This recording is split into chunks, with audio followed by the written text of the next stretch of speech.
दोस्तों, आज हम जिस भारत में सांस लेते हैं, जिस देश में वोट डालते हैं, बोलते हैं, लिखते हैं और अपने अधिकार मांगते हैं, उस देश की सबसे बड़ी ताकत क्या है? सेना नहीं, पैसा नहीं, बल्कि संविधान है। लेकिन एक सवाल आज भी बार बार उठता है, संविधान का असली निर्माता कौन था? क्या यह सिर्फ डॉक्टर भीमराव अंबेडकर थे या इसके पीछे पूरी टीम थी? और अगर टीम थी तो फिर डॉक्टर भीमराव अंबेडकर का नाम सबसे ज्यादा क्यों लिया जाता है? और सबसे बड़ा सवाल, क्या उन्हें उनका पूरा श्रेय मिला? इस वीडियो में हम पूरी कहानी शुरुआत से समझेंगे। 1947 की आजादी से पहले की कहानी, संविधान सभा की कहानी, ड्राफ्टिंग कमेटी की कहानी और वो यह भी समझेंगे जिसके कारण आज भी यह बहस चलती रहती है। यह सिर्फ इतिहास नहीं है, बल्कि भारत की आत्मा की कहानी है। क्योंकि संविधान कोई किताब नहीं, बल्कि देश चलाने का नियम पुस्तक है। और जिस व्यक्ति ने इसे सबसे ज्यादा आकार दिया, उसका नाम इतिहास में हमेशा याद रहेगा। लेकिन सच क्या है, यही हम आज के इस एपिसोड में जानेंगे। सबसे पहले हमें समझना होगा कि संविधान की जरूरत क्यों पड़ी। भारत 200 साल तक अंग्रेजों का गुलाम रहा। अंग्रेजों के कानून भारतीयों के लिए नहीं, बल्कि अंग्रेजों के फायदे के लिए बनाए जाते थे। भारतीयों के पास न बराबरी थी, न बोलने की आजादी, न वोट देने का अधिकार था। 1935 का गवर्नमेंट ऑफ इंडिया एक्ट ही देश चलाने का सबसे बड़ा कानून था। लेकिन आजादी की लड़ाई लड़ रहे नेताओं को पता था कि जब देश आजाद होगा तो उसे चलाने के लिए अपना संविधान चाहिए। ऐसा संविधान जो हर धर्म, हर जाति, हर भाषा के लोगों को बराबरी दे सके। इसीलिए 1946 में संविधान सभा बनाने का फैसला हुआ। यही वह जगह थी जहां भारत का भविष्य लिखा जाने वाला था। यह सिर्फ नेताओं की मीटिंग नहीं थी, बल्कि भारत का भविष्य तय करने वाली सभा थी। संविधान सभा का गठन 1946 में हुआ। इसमें कुल 389 सदस्य थे। इसमें वकील, प्रोफेसर, समाज सुधारक, स्वतंत्रता सेनानी और कई बड़े नेता शामिल थे, जैसे जवाहरलाल नेहरू, सरदार पटेल, राजेंद्र प्रसाद, मौलाना आजाद, श्याम प्रसाद मुखर्जी और डॉक्टर बी.आर. अम्बेडकर। यह सभा लगभग 3 साल तक चली, यानी 2 साल 11 महीने 18 दिन। इस दौरान 11 सत्र हुए और 166 दिनों तक चर्चा हुई। हर अनुच्छेद पर बहस हुई, हर शब्द पर सवाल उठे। यह कोई आसान काम नहीं था। यह दुनिया का सबसे बड़ा लिखित संविधान बनने वाला था। इसीलिए यह समझना जरूरी है कि संविधान किसी एक व्यक्ति ने नहीं लिखा, बल्कि पूरी संविधान सभा ने मिलकर बनाया। लेकिन फिर भी इतिहास में एक नाम सबसे ज्यादा चमकता है, वो नाम है डॉक्टर भीमराव अंबेडकर का।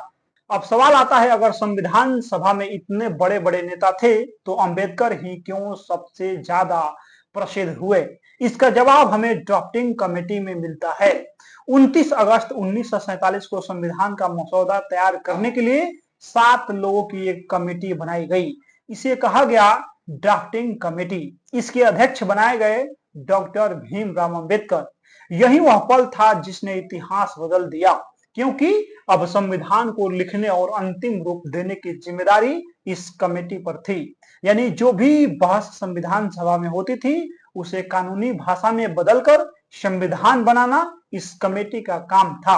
यही वजह है कि अंबेडकर को संविधान का मुख्य वास्तुकार कहा जाता है। ड्राफ्टिंग कमेटी में कुल 7 सदस्य थे। डॉक्टर बी.आर. अम्बेडकर, एन. गोपाल स्वामी अयंगार, अल्लादी कृष्ण स्वामी अय्यर, के.एम. मुंशी मोहम्मद सदुल्लाह, बी.एल. मित्तर और डी.पी. खेतान। लेकिन एक सच्चाई यह भी है कि इनमें से कई सदस्य बाद में सक्रिय नहीं रह पाए। कोई बीमार हो गया, कोई विदेश चला गया, किसी की मृत्यु हो गई। अंत में संविधान लिखने का सबसे बड़ा भार डॉक्टर भीमराव अंबेडकर के कंधों पर आ गया।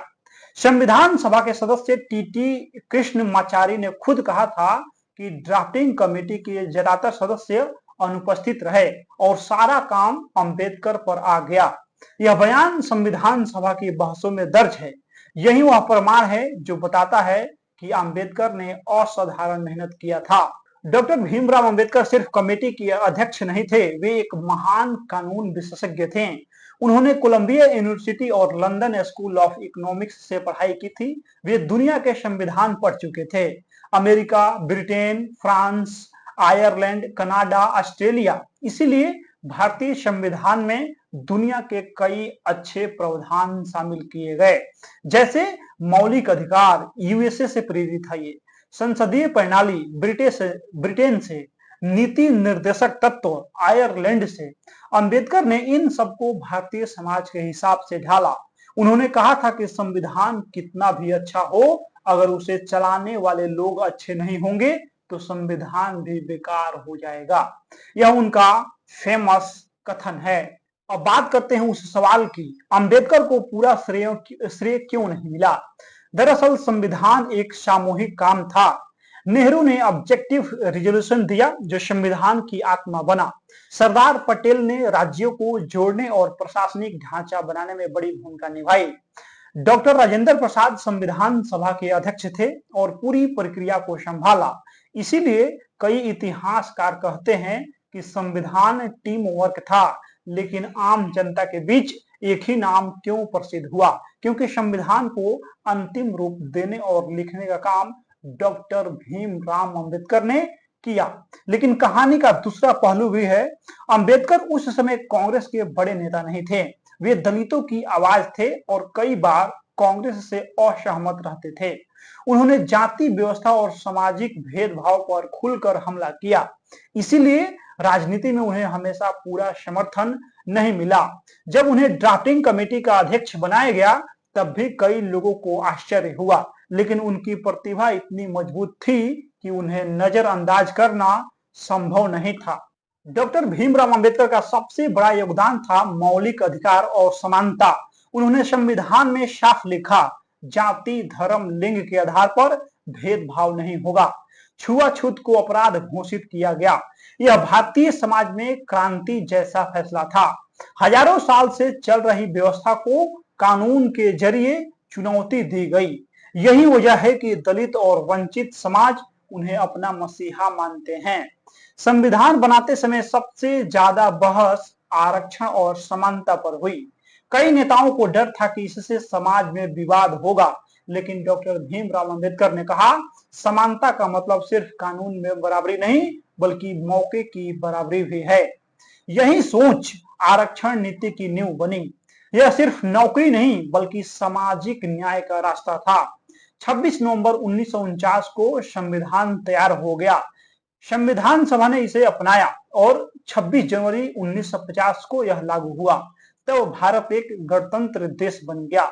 उस दिन डॉक्टर भीमराव अंबेडकर ने कहा था, आज हम राजनीतिक समानता पा गए हैं, लेकिन सामाजिक और आर्थिक समानता अभी बाकी है। अब फिर से वही सवाल आता है, असली निर्माता कौन। सच यह है कि संविधान एक सामूहिक प्रयास था, लेकिन अगर किसी एक व्यक्ति ने इसे आकार दिया, भाषा दिया, संरचना दिया तो वह थे अंबेडकर। इसलिए उन्हें chief architect of Indian constitution कहा जाता है। कुछ लोग कहते हैं कि अंबेडकर को जरूरत से ज्यादा श्रेय दिया जाता है, कुछ कहते हैं कि उन्हें कम श्रेय मिला। सच बीच में है, उन्हें सम्मान मिला, लेकिन उनके विचारों को पूरी तरह लागू करना अभी बाकी है। डॉक्टर भीमराव अंबेडकर का सपना सिर्फ संविधान बनाना नहीं था, उनका सपना था समान भारत बनाना। उन्होंने कहा था, एडुकेट, एजिटेट और ऑर्गेनाइज, यानी शिक्षा, संघर्ष और संगठन ही समाज को बदल सकते हैं। आज भी जब संविधान की बात होती है तो डॉक्टर भीमराव अंबेडकर का नाम सबसे पहले आता है, क्योंकि उन्होंने उस भारत की कल्पना की थी जहां हर व्यक्ति बराबर हो। संविधान सिर्फ नेताओं की देन नहीं बल्कि लाखों स्वतंत्रता सेनानियों के बलिदान का परिणाम है। लेकिन उस बलिदान को कानून में बदलने का काम डॉक्टर भीमराव अंबेडकर ने किया। तो अब आप खुद तय करें, संविधान के असली निर्माता कौन थे, एक व्यक्ति या पूरी टीम। लेकिन अगर कोई एक चेहरा है जिसे इस शब्दों में ढाला तो वह है डॉक्टर भीमराव अंबेडकर। बाकी इस वीडियो में आप लोग अपना प्रतिक्रिया दे दीजिए। मिलते हैं अगला वीडियो में। बहुत बहुत धन्यवाद।